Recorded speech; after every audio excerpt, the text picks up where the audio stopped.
Hello everyone and welcome to another IMNC Q&A video. I left it a few weeks before I did the Q&A. I believe I answered 20 questions in the first little video. In this one I'll try and go for 20 more questions. I do have loads of questions and I haven't even taken a look at that comment section where I was asking for questions for ages. I've got literally so many questions here. It goes all the way up to like 90 or something crazy like that. But I'm going to start off this video with question number 21. So as always, a massive thank you for all of your questions. These are ideal videos if you want to get to know me a little more, and lots of these questions that are asked by multiple people, so obviously a few people are interested. So sit back, relax, enjoy hearing about various parts of my life, and basically I'll answer anything that is asked in these questions. What is your favourite tech item you ever bought? I'm going to have to say, without thinking about it too hard, I'm going to have to say my Mac Pro 2008. Just because I got it back in 2011 and it has really been the centerpiece of my tech world for the biggest chunk of my life where technology was this important. But other than that, I may have to say my original white MacBook, because that's what got me started on Macs, and it was an awesome price, awesome purchase. I've never been that excited in my life for a possession of any kind that I own, so it's a toss-up between the white MacBook and the Mac Pro 2008. There probably is something else that was really sort of life-changing for me to buy tech-wise, but I can't think of it right now, and those two are pretty good anyway. What about the Mac Mini G4 and its overheating problems? This is a very good question. The Mac Mini G4 is overheating and I don't really know what to do. It's currently powered down. If anyone has any suggestions, then let me know, but it's an interesting little system. There's not a lot I can really do. I did try opening it up and cleaning it out, as many of you suggested, but it was pretty much crystal clean in there and there was no dust buildup or anything like that. The system just does not work properly and it is a bit of a shame, but I will continue to see if I can do anything about it. Videos on the Mac Mini G4 are very popular, so do expect more when I come up with another idea revolving around that system, but there's only so much I can do. I really need to get it working before I can make proper content on it. What camera was this filmed with, as I see the bridge camera in the background? Obviously this is referring to the Q&A video where I was asking for your questions. That video was filmed, as this one is filmed, with my Panasonic HDC TM10, which was the camcorder that I used for absolutely everything between around July 2010 and just before I got my bridge camera, or as I got my bridge camera. The bridge camera is absolutely awesome, and it's got such a wide angle lens that my camera is halfway across my room right now. This is a terrible lens angle on this camcorder, but one thing that it does really well is autofocus, and because I'm on my own, I cannot focus my own videos and be in them at the same time. I do have an external monitor, as you guys know. I've got a full proper camera rig to go with my bridge camera, but I still don't have the ability to focus on that much of a small screen. I did film one of the eBay videos with the bridge camera, and all people could comment about was the crappy autofocus. So as soon as I decided that the autofocus wasn't up to par, I used manual focus, and I did use my bridge camera for one video that I was sitting in this position, but it was a little soft. It wasn't the best, and this camera has great autofocus, and also it just works really well. It's got great audio. The bridge camera is better quality and, like I say, wider angle lens overall, but this camcorder for this style is great, and I flip between 3 different cameras now with my content and it works out really well, you know. Yeah, before I rant on about that question, that is pretty much that. It was filmed with my Panasonic. Will you install Windows as well on the Hackintosh? I did cover this slightly in part 5, but obviously these questions came through before part 5. At this moment in time, I will not be prioritising Windows as a sort of necessity when it comes to what I'm going to be installing. I don't have Windows on there now, and I don't plan to put Windows on there in the near future. Like I say, the only thing I'd ever use Windows for is gaming, and I currently don't get much free time at all, and the free time that I do get to game, I spend it on my Wii U, because I've spent money on that system and games for that system. Expect a collection video very soon, by the way, for that console, guys. And if I'm not playing the Wii U, I'll be playing one of my retro systems, like the N64 or the Super Nintendo or whatever.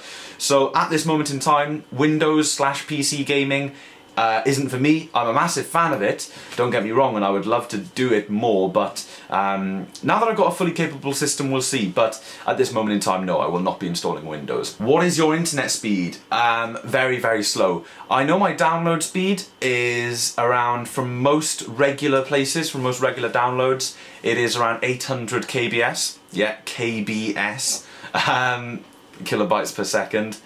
Or I guess it's measured in, yeah, kilobytes per second. If I go on speedtest.net, it says that I've got around a 2 meg connection. The upload speed is by far the most crippling aspect of my internet connection, but I live with it. It's not as bad as it sounds, and on decent servers, like if I'm downloading from the Mac App Store or something, I can normally touch around 1 megasecond if I'm having a good day. But I stick with using wired internet so that Wi-Fi doesn't become a factor, and I'm very good at avoiding peak times, and for the most part I get everything I want to do on my internet connection just fine. Can we hear you play a bit of rock guitar or make a rock track in the studio? When I was little, guys, I did get guitar lessons and I focused very heavily on guitar. I absolutely loved it, and for my age, I still believe to this day, when I was 8, 9, 10, 11 years old, I was really, really good at that instrument, and it was my best instrument by far. But as I got older and into my teenage years, I began to prioritise on other instruments, and I spread myself too thinly, and it was difficult to keep up with pretty much 4 instruments. So guitar is the one that has probably suffered the most, and apart from picking up my acoustic once every 2-3 weeks now upstairs, I don't do anything. I do own a really nice Epiphone Les Paul that it's not a crazy awesome, it's not a Gibson or anything, but I do really, really love it.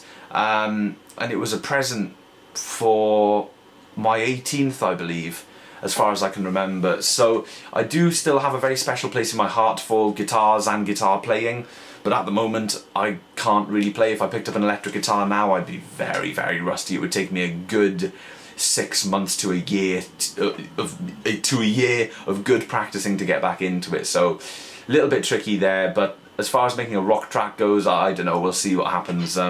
Making a track at all would be a good start. As a kid, did you have any other interests except for video games and music? In fact, video games were quite a small part of my interest as a kid. I got much more into gaming when I was a teenager, and when I started ItsMyNaturalColour in particular, I got more into the retro gaming and stuff. Or maybe when I started my old channel, from sort of 2007 onwards, I was much more into gaming. I was into gaming when I was a kid, but I was much more into music, as it says here, so playing my guitar mainly, closely followed by piano. I was also massively into skateboarding, believe it or not, guys. I used to go to skate parks left, right and centre. I'd wake up early in the morning if I didn't have school, I'd get straight down the skate park. I was a massive skateboarder, and I do still own a skateboard to this day. I got on the front page of the local paper for winning a skate competition in Carmarthen town. A few of you have probably heard of Carmarthen, and I went up against someone that did a backflip on the halfpipe on rollerblades, and I won the competition just because of my elegance and smoothness of the run that I'd planned around Carmarthen skate park. And I believe I was around 11 years old maybe, and that is still to this day one of my proudest moments, was winning that competition, and it was absolutely wonderful. I remember I got £150 for winning, which was a lot of money for my age. I believe that was in Proline Skates vouchers, but still, even if I would have received the cash, I would have still spent it on skating stuff anyway, so it was just incredible. And so as a kid, skating was a massive interest of mine, and I've always been interested in like audio and lighting stuff. Even from a young age where I didn't understand it, I was really intrigued by DJ setups and stage lights and all this stuff, and it's only grown and grown from there. So basically everything that I'm into now, plus a load of skateboarding, and yeah, all sorts. I'm probably missing something, but I was a pretty out there kid that did loads of random stuff, so it was pretty cool. Is there any chance in the foreseeable future that you'll be moving out of your parents' house, as you mentioned in a video a while back? Yes. Will you be doing more videos about the home cinema, I believe that says? Probably not, because I gave an update to the home cinema not too long ago, ish, and it hasn't really changed. The last big thing that I did was get the new projector and the Blu-ray player, an upgrade from, standard definition junky projector to Blu-ray and good projector that I spent quite a bit of money on. So of course, that was the last big change. I haven't done anything since. My brother did actually get a hold of a screen for me, but it is a very, very heavy unit and we're not sure if it is feasible to put it on the ceiling or wall. And of course, moving out, you know, I'm 20 years old, so modifications to the home cinema in my bedroom have not really been a priority. It was something that I was much more into a few years ago. Don't get me wrong, I'm still massively into home cinema, but at this age, I don't want to spend any money on doing out this room into a home cinema. Plus, it's just way too messy. I've got way too much stuff in here, so I don't really watch films in here anyway on the system. The system is a little bit dust covered, but yeah, maybe one day, we'll see. I just wondered where you started getting into these things and how you worked yourself up to this level. If that refers to YouTube and the technology stuff, it was a massively gradual thing and something that I never planned to do. I've spoken about this pretty extensively in the past, and if you search Q&A on my channel, you can see videos that are sort of titled "What Inspired Me to Start YouTube" and stuff like that. They may be a little bit outdated by now, but the facts will still stand. I just gradually got into it, and then when I reached a comfortable level on my old channel, a level of comfort that I was happy with, which was, you know, 28 subscribers I think it was, and confidence in front of the camera, I started ItsMyNaturalColour, a channel with a good name and a sense of direction, and I just ploughed away at it, sucked for a good couple of years, and now I'm at this level, which isn't an extraordinary level by any means, but it is nevertheless, in this little level and community that we have here, pretty damn good, and I do love it. So that's pretty much that. Probably the most woolly and useless answer that you will ever get. I do apologise, but I do mention things in regards to how I got into certain pieces of technology quite often in my videos, so just keep an eye and keep your ears peeled when I'm talking, because sometimes behind all the ranting and mumbling there's some useful information lurking in there somewhere. What is your personal music taste and who inspired you to start playing drums, etc.? I'm going to say this. One of the first and earliest memories I have as a child is watching Led Zeppelin 4, the album, going round and round on my dad's record player and hearing, you know, Led Zeppelin 4 in its glory.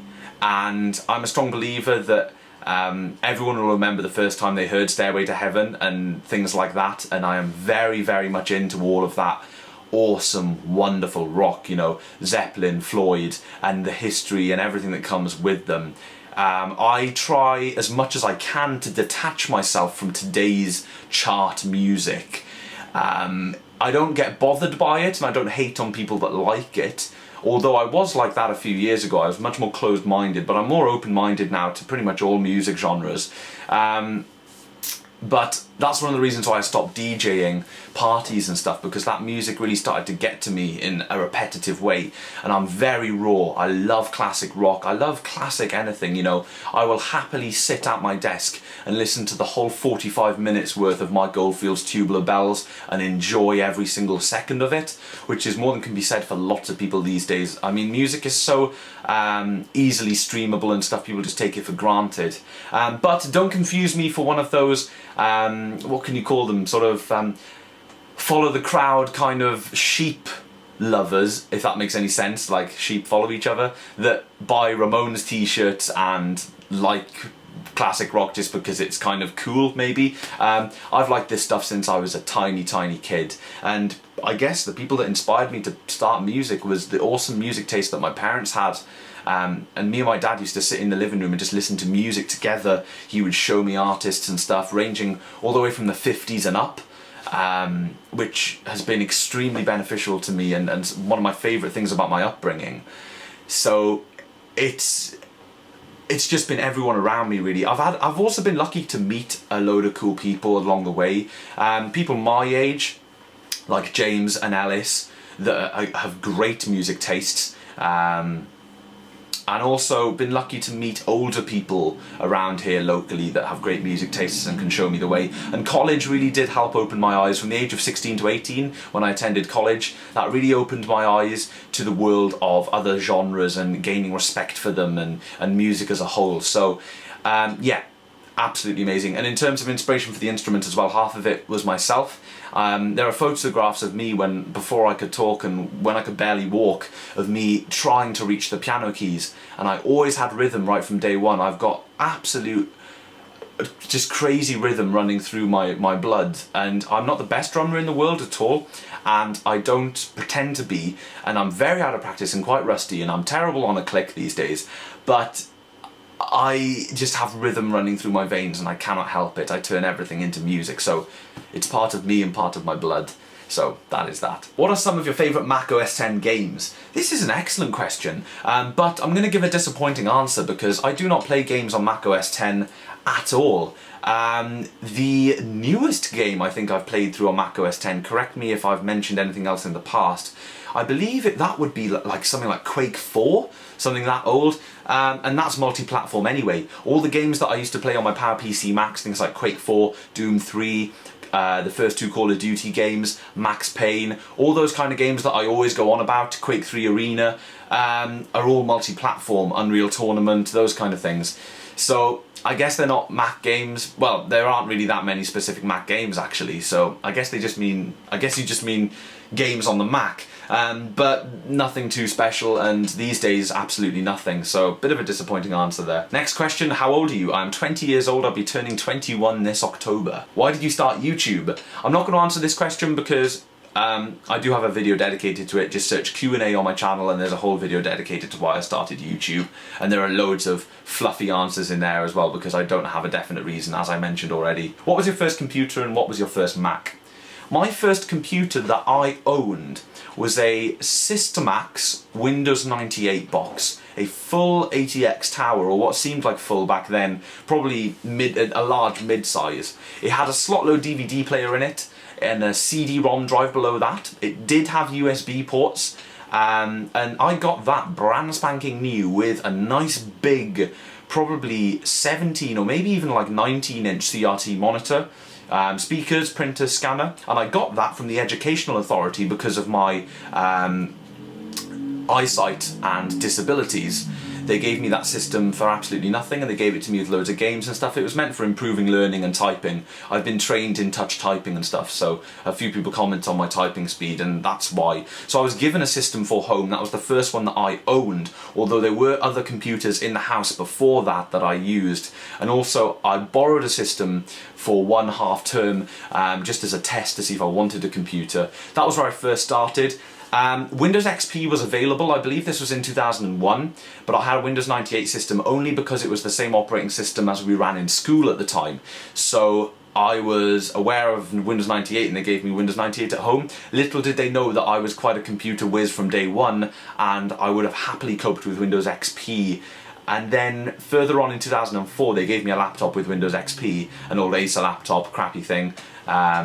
Crappy by today's standards anyway, alright back then. That had XP on it while I was still running 98 on my school desktop and home desktop, and I had no troubles with it, obviously, at 10 years old. So yeah, that was my first system from a very young age. I had a lot of my early gaming experience on there, Windows 98 based games, lots of odd games from bargain buckets that nobody else has ever heard of but are big parts of my childhood. And you know, that's the first place where I got MP3s and put them on an MP3 player. All these cool things that you first do on your computer. We never had broadband on that machine. That was dial-up internet through and through. By the time we got broadband, we had other systems. What was my first Mac? My first modern Mac was a white MacBook 2007 that I got in late 2007, I believe, or early 2008. From a local community group that I was working with that had just finished a video editing project. I was heavily into all that when I was younger, and I am still now actually in terms of video editing and stuff. I got it for a great price, and when I say great price, I've never revealed it on my channel. It's one of the biggest mysteries. Excellent machine. It did me really, really well all the way up until the start of 2011 when I got my Mac Pro 2008, and I sold that white MacBook to fund the Mac Pro 2008. But my first Mac before that, I did get a bundle of classic Macs for £1 from a local eBay auction, and that had a Macintosh Quadro 850 and a Quadro 900, or 800 and 950, something like that. 2 desktop towers that I never got working because it was before I knew anything about Macs. I managed to sell them all on eBay for a massive profit at the age of like 13 or something, 14. I got all that for £1, and I managed to make about £190 off of all that retro Apple stuff, and that's a lot of what funded some of the earlier things that you can catch a glimpse of on the channel, some of the very early things, you know, like my first external hard drive, first accessories for my MacBook, and some of the retro consoles that I wanted to buy back and stuff. So yeah, that was that. Lots of information there, hopefully you can grasp something from it. Once the setup and the Hackintosh is done, can you enter your setup for Pimp My Setup with Swashin? I don't know how to pronounce his username. I'd never actually heard of Pimp My Setup, but I went and checked out his videos. Not going to beat around the bush, wasn't overly keen on the videos, so probably not.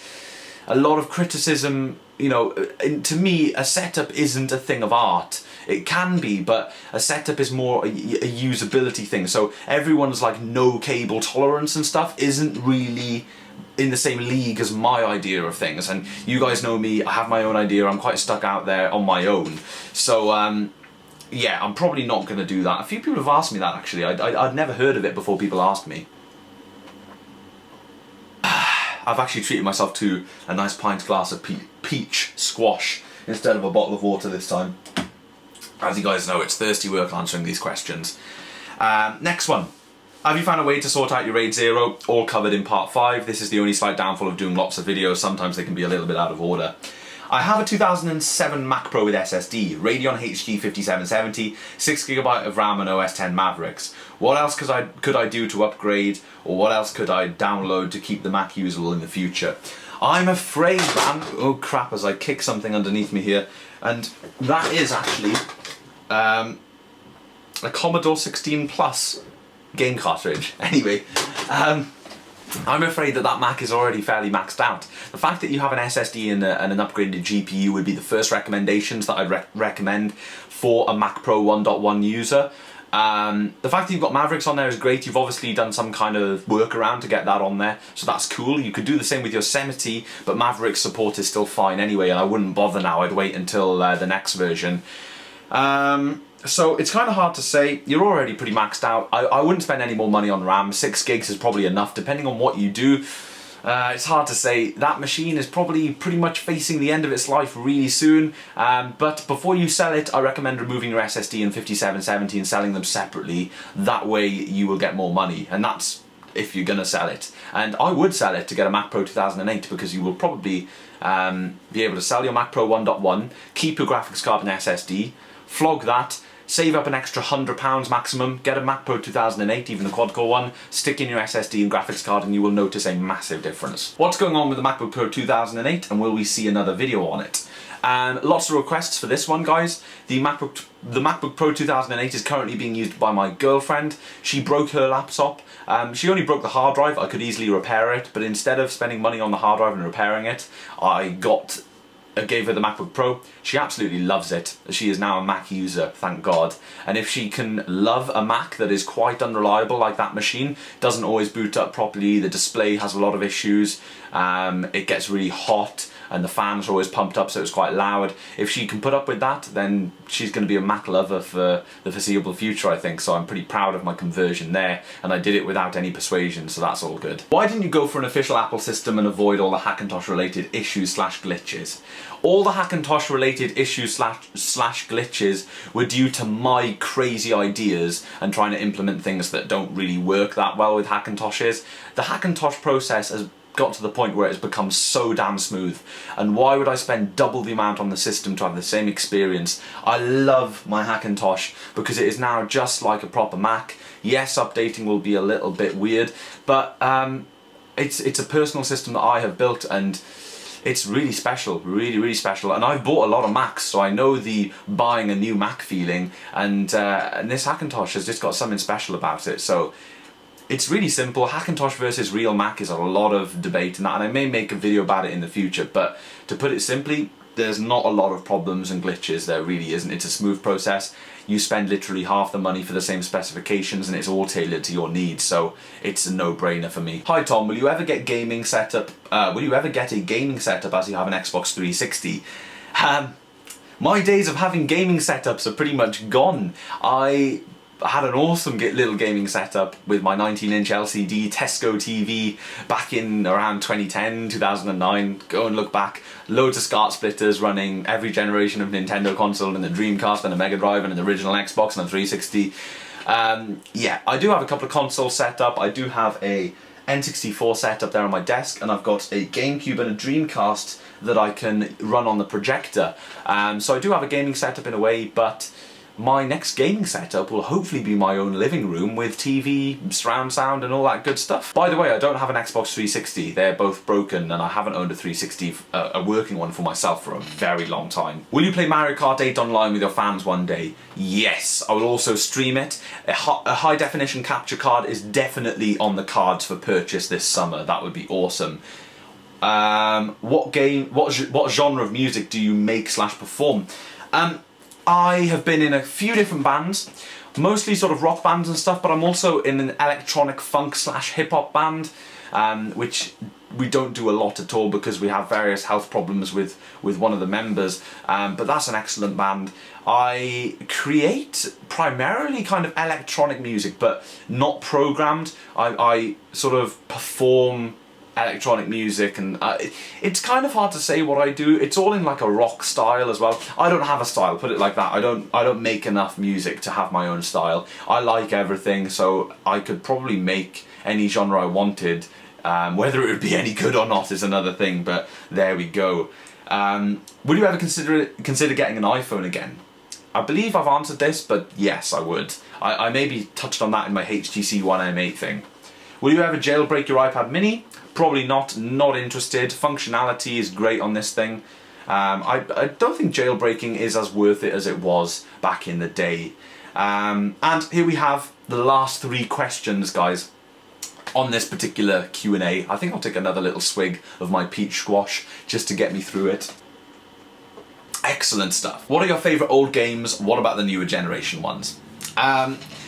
It's becoming more and more obvious over the years that I do love, Sega consoles, and I love the Dreamcast. I got a soft spot for the Dreamcast, and I think the PlayStation is awesome and everything, but I am a Nintendo fanboy, really, and my main amount of gaming time on the retro side of things goes into the N64, definitely. Closely followed by the GameCube, well, not closely followed, I'd say N64 primarily, then all the way down GameCube and Super Nintendo. Not NES, surprisingly. It's a little bit, way before my time. I have memories of playing other people's Super Nintendos when I was a kid and stuff, obviously, in the 90s. But NES was before my time, so I don't really have a special place for it in my heart or any nostalgia. But I don't just play retro games for the nostalgia aspect. I do thoroughly enjoy my N64, and there are still plenty of games that I own that I want to play through and complete.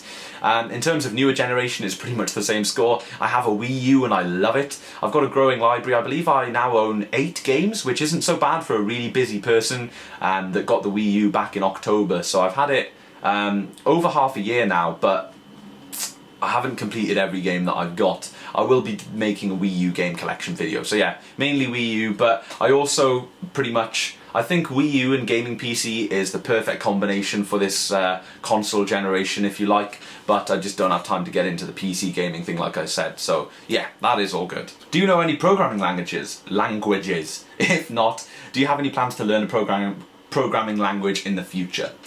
I don't know any, and in terms of close future, no. I believe I may get into it when I'm sort of 40 years old maybe, and I've got more time on my hands, if I have more time on my hands then, but at the moment, no. I just cannot get into it, and it's not something I'm really interested in, and I haven't got the brain for it. I don't have a logically processing mathematical brain, so that would be pretty hard. Obviously, I know the basic HTML and stuff, just as every nerd does, but nothing groundbreaking enough to actually write a website or write a program or whatever. I don't know any proper languages. And the last question on this Q&A: what are your thoughts on Linux? Interesting question with, I'm sorry, but not a very detailed answer. I don't have many thoughts on Linux at all. I have a tendency to not ignore, but reserve my thinking then for products that I actually use and services that I actually use. A lot of people, as I keep kicking these Atari games, I should have moved those before recording. A lot of people say, "Oh, Tom, you know, you're a geek, you're a computer nerd. What's your opinion on this? What's your opinion on that?" You know, if someone spoke to me about the most famous MSI laptop that was released last year, or the most famous gaming notebook, or, you know, an awesome Linux distro that every nerd out there knows about, I am quite disconnected from that. I focus on the products that I use from day to day, and that's how I can get the most out of them, and that's how I can make this detailed content on those products. So, where does that fit into the question? I do not use Linux at all, ever. So I get asked about Linux constantly, and to be perfectly honest guys, if I was ever going to use it, it would be for experimental processes only, because my Mac makes me money, you know? That's what a lot of people don't understand about me. My Mac makes me money. It is the central hub of my business, in pretty much every regard. So I would not be able to adopt Linux as my main OS, probably, and I don't have time to experiment with it. I'm a Linux noob, and there are far better channels out there to look at Linux than my channel. But as dismissive as that sounds, I'm not totally dismissing it, because it is something that I could do in the future. The worst thing I could do, especially since making 5 videos a week, is close a load of doors and slam doors on ideas. I need to keep my mind open, and I need to be happy and accepting to cover slightly different content all the time, because I am a variety channel. So Linux may pop up in the future. I don't think it's going to come up next week. I'm not going to put, you know, Ubuntu on a random laptop that I have in the cupboard next week, or maybe I will. Who cares, you know? It'll come in the future maybe, or it may not. I do everything that feels right at the time. But in terms of my opinion of Linux, I hate it when people give an opinion on something that they haven't used. And they are stating it as if they have used. It's one of my pet hates, you know. It's like, "Oh, I hate Linux. Have you ever used it?" No. Oh, well, brilliant, you know. If someone sits here and they use Windows and they go, "I hate Windows," then cool, that's an opinion, you're allowed to have it. But yeah, I don't have an opinion, good or bad. Of course I'll like it, you know, it's Unix based and it's cool and it's nerdy, so maybe I'll get into it. But yeah, before I rant on any more about that question, that is that. I have answered, I believe, 25 questions in this video. I think it's 25. It doesn't feel like that many. It could be 15 if I've done my maths incorrectly, but nevertheless, these videos are quite tiring. As you guys know, I'm not the best at reading, and I can feel a little headache coming on, so I think it is time for me to stop recording. I love doing these Q&A videos, nevertheless, they are really, really fun. I love giving you guys the answers to the questions that you want to hear the answers to most. And a lot of people ask questions that are the same as other people's questions, so multiple people asking one question, so it's obviously common knowledge that people want to know. So that is that. Expect much more. I'm not even a quarter of the way through all the questions that I received, so more to come. I know it's a Thursday or whatever it is today. I was going to do these Q&A Monday, but sticking to a routine is a little bit hard, and I thought I'd fire one up today because it had been a while since I'd done one. So, as always guys, thank you very much for watching, and of course I will see you in tomorrow's video.